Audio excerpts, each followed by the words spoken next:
मम्मा school नहीं जाना मैं, आज जो भी हो जाए मम्मा स्कूल नहीं जाना मैं, हाँ हाँ स्कूल नहीं जाना मैं।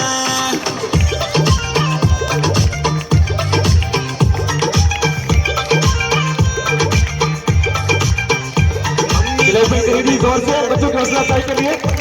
चिल्लाती है होमवर्क न करके जाओ तो टीचर भी डांट लगाती है, मम्मी खेलने भी ना देती है, बेटे पढ़ ले बस चिल्लाती है, होमवर्क न करके जाओ तो टीचर भी डांट लगाती है। बात सुनो मेरी सारे बुक्स को हाथ नहीं लाना मैं,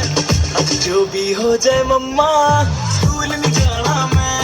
आज जो भी हो जाए मम्मा स्कूल नहीं जाना मैं, हाँ हाँ स्कूल नहीं जाना मैं।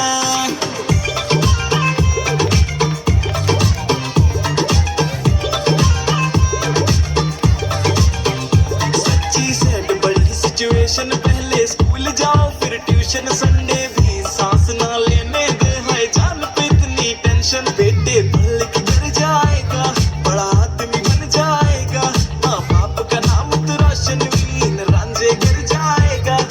पापा आपकी बातों में फिर से नहीं आना मैं, आज जो भी हो जाए पापा